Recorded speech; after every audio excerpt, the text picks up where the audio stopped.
Você já fingiu ser perfeito só para não se machucar? Pausa. Respira fundo. Alfred Adler, esse psicólogo que cutuca a alma, dizia que todo mundo nasce com um sentimento de inferioridade.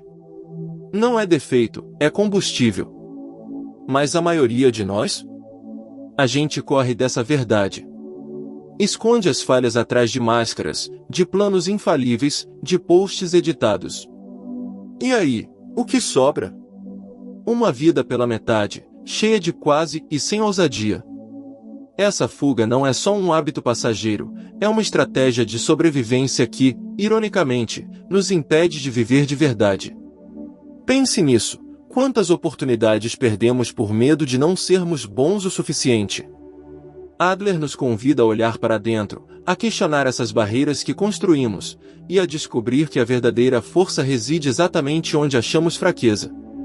Vamos aprofundar isso um pouco mais, explorando as raízes dessa ideia. Imagine uma criança pequena, tropeçando ao dar os primeiros passos. Ela não pensa, sou inferior por cair. Não, ela ri, chora um pouco, e tenta de novo. Esse é o instinto puro que Adler observava em sua prática clínica e em suas observações cotidianas.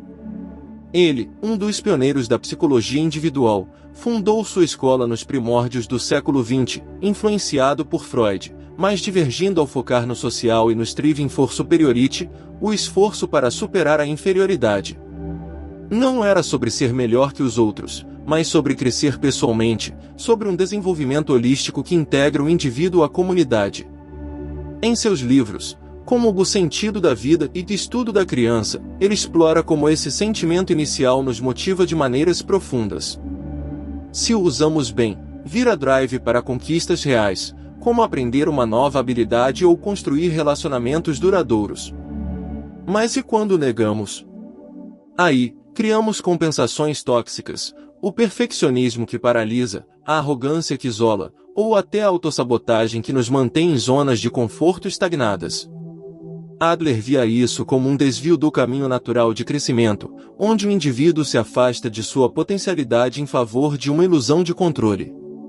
Pense em exemplos cotidianos que ilustrem essa dinâmica. No trabalho, quantas vezes você adia um projeto porque não está perfeito? Ou em relacionamentos, evita mostrar vulnerabilidade por medo de rejeição? Talvez você hesite em pedir ajuda em uma tarefa, achando que isso revelaria fraqueza, quando na verdade poderia fortalecer laços de equipe. Adler via isso como uma fuga da realidade, uma recusa em enfrentar o sentimento universal de inferioridade.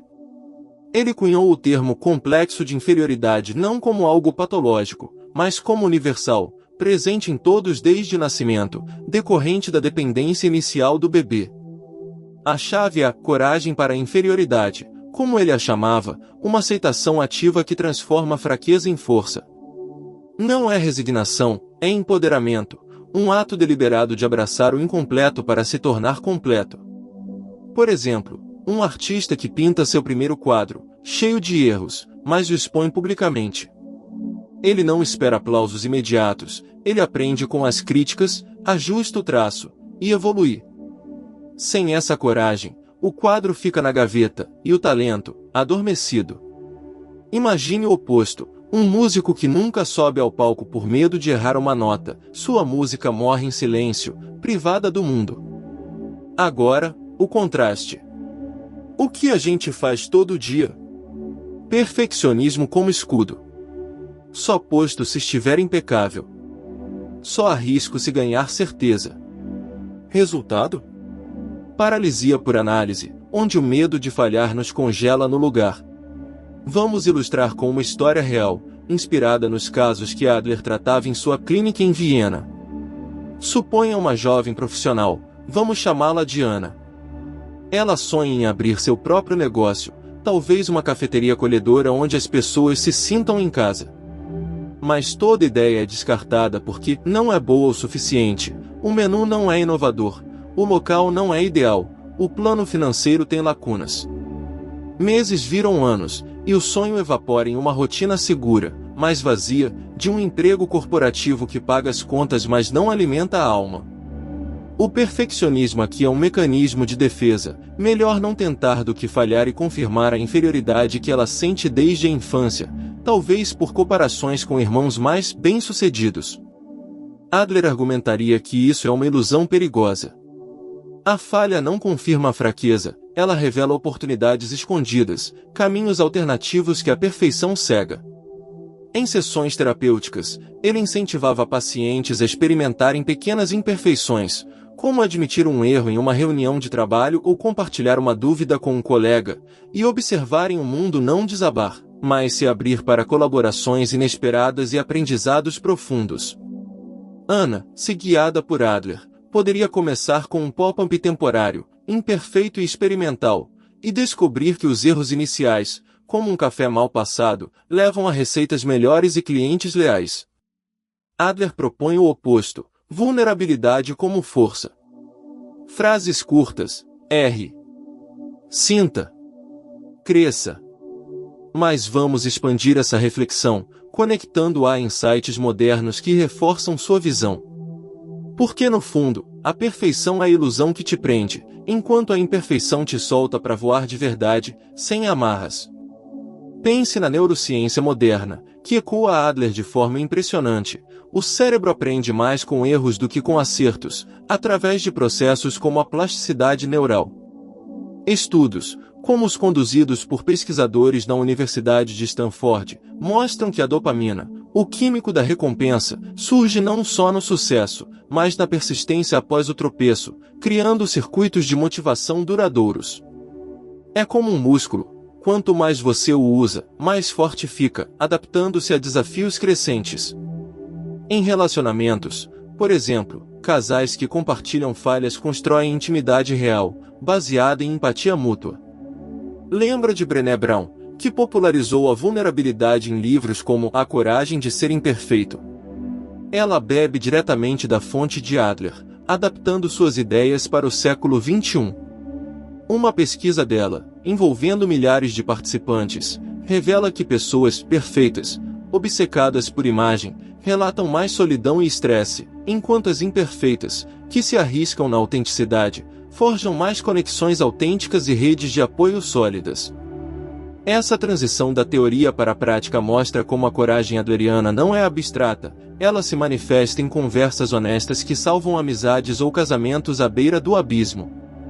Aprofundando mais, consideremos o contexto cultural que amplifica essas lutas internas. Vivemos em uma era de filtros e métricas, likes no Instagram medem valor, promoções no LinkedIn definem sucesso, e algoritmos nos bombardeiam com vidas perfeitas curadas. Isso amplifica o sentimento de inferioridade, tornando o coletivo uma epidemia silenciosa de comparação constante. Adler, se vivo hoje, diria que estamos todos no mesmo barco, competindo por uma superioridade fictícia que nos divide em vez de unir. Mas a saída? Voltar ao básico, comunidade e contribuição.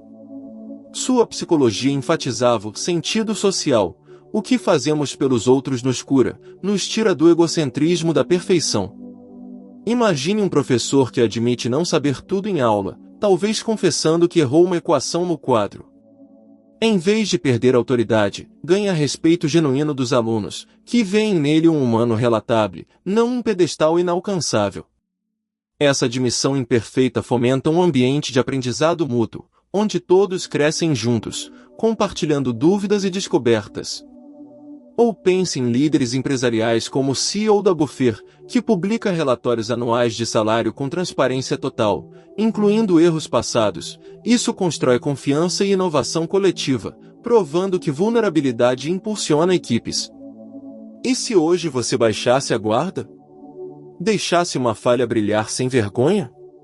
Comece pequeno. Envie uma mensagem para um amigo admitindo um arrependimento recente, como uma escolha de carreira que não deu certo.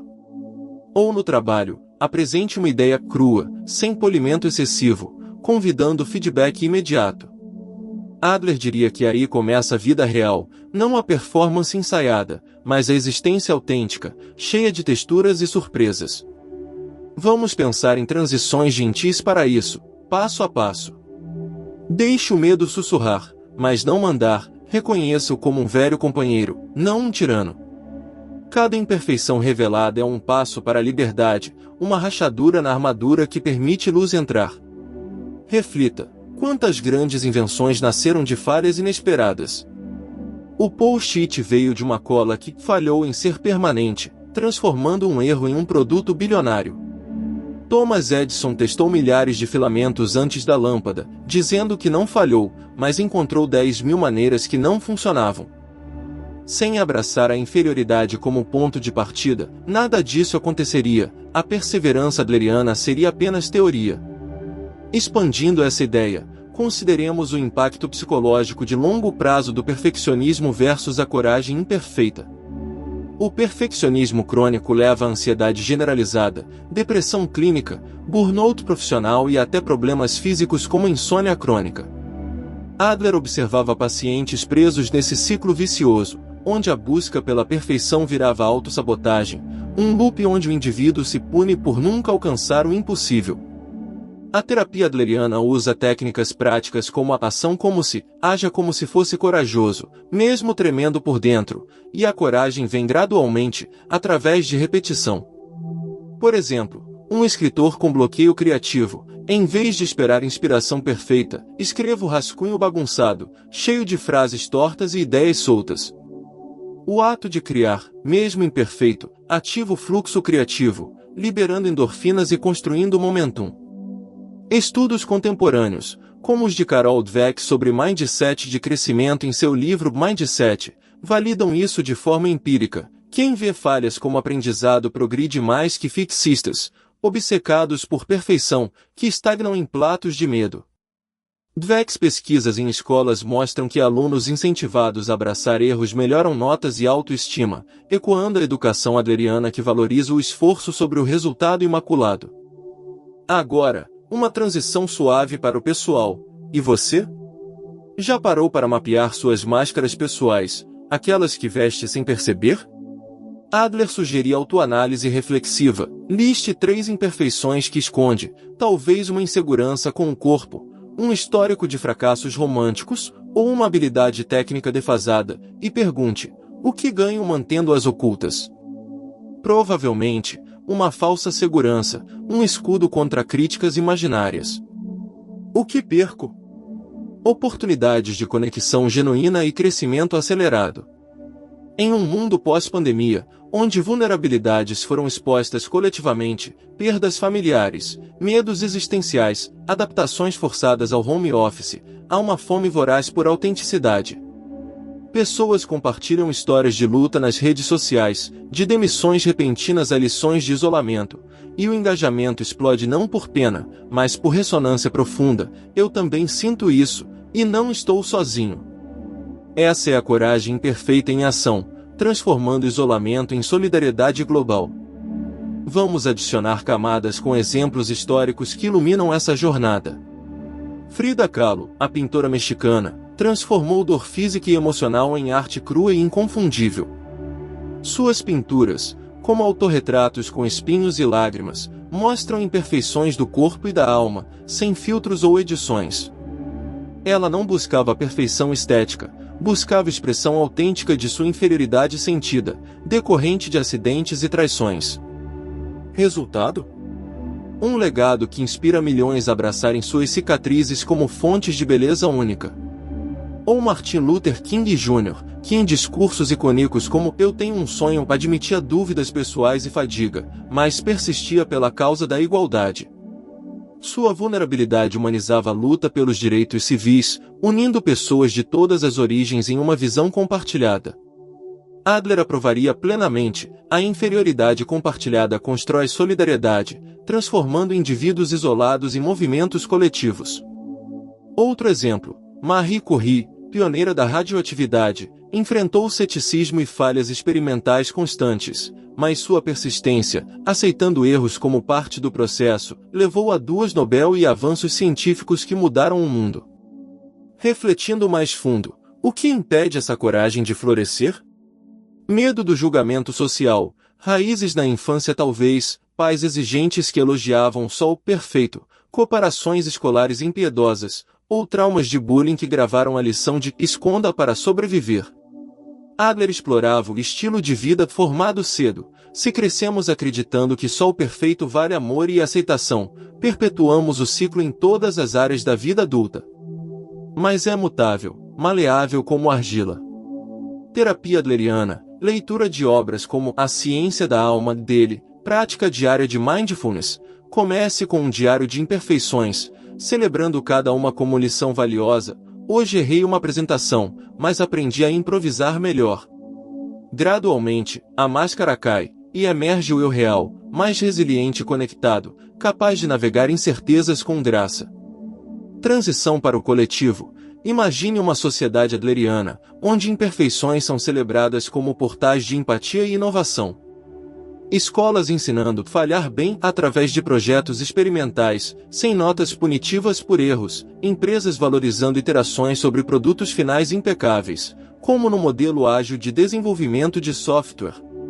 Já vemos brotos promissores. Movimentos como o Body Positivity desafiam padrões irreais de beleza, ecoando a aceitação da inferioridade corporal e promovendo autoamor radical. Ou Fail Forward em startups, onde fundadores compartilham colapsos públicos para inspirar outros. Isso não é fraqueza, é revolução quieta contra a tirania da perfeição, uma mudança cultural que prioriza o humano sobre o idealizado. E se aplicarmos isso à espiritualidade, uma dimensão que Adler tocava indiretamente? Muitas tradições antigas, o budismo com sua ênfase na impermanência e no não apego, o cristianismo com a humildade como caminho para a graça divina, falam de reconhecer limitações como porta para o transcendente. Adler, agnóstico mas profundo pensador humano, via paralelos. Reconhecer limitações nos conecta ao todo maior, ao tecido social e existencial. Na meditação, por exemplo, observar pensamentos imperfeitos e distrações sem julgamento constrói essa coragem interna, treinando a mente a abraçar o fluxo da vida. Práticas como a meta, bondade amorosa, estendem isso para os outros, curando a inferioridade coletiva através de compaixão compartilhada. Agora, exemplos práticos para o dia a dia, para tornar isso tangível. No amor, em vez de fingir controle total sobre emoções, admita inseguranças abertamente. Eu me sinto inadequado às vezes quando comparo nosso relacionamento a casais ideais nas redes. Isso pode aprofundar laços, convidando o parceiro à reciprocidade. No esporte, um corredor amador que aceita limites físicos, como fadiga em treinos longos, corre maratonas com prazer genuíno, não pressão autoimposta, celebrando progressos incrementais. Na parentalidade, pais que mostram erros, eu gritei hoje, e peço desculpas, vamos aprender juntos, ensinam resiliência aos filhos, quebrando gerações de perfeccionismo herdado e fomentando lares autênticos. No voluntariado, ajudar em uma causa sem ser o especialista perfeito, mas contribuindo com o que se tem, alinha-se ao sentido social de Adler, gerando satisfação profunda. Aprofundando a reflexão longa, a perfeição é uma prisão dourada, reluzente mas sufocante, com barras forjadas por expectativas sociais e autoexigências. Ela dita regras invisíveis, seja sempre o melhor, esconda o caos interno, performe incansavelmente. Mas a vida é caótica por design, um mosaico de altos e baixos. Resistir a isso é exaustão pura, um desperdício de energia vital. A imperfeição, ao contrário, é o ar livre da existência, permite adaptação fluida, inovação espontânea, humanidade palpável. Como um rio que contorna pedras em vez de negá-las ou tentar movê-las à força, você flui com graça natural, erodindo obstáculos ao longo do tempo. Adler via a existência como striving, um movimento contínuo, não um destino estático de perfeição inalcançável. Abraçar falhas acelera esse fluxo, transformando o combustível inativo de inferioridade em propulsão poderosa, impulsionando-nos para realizações autênticas.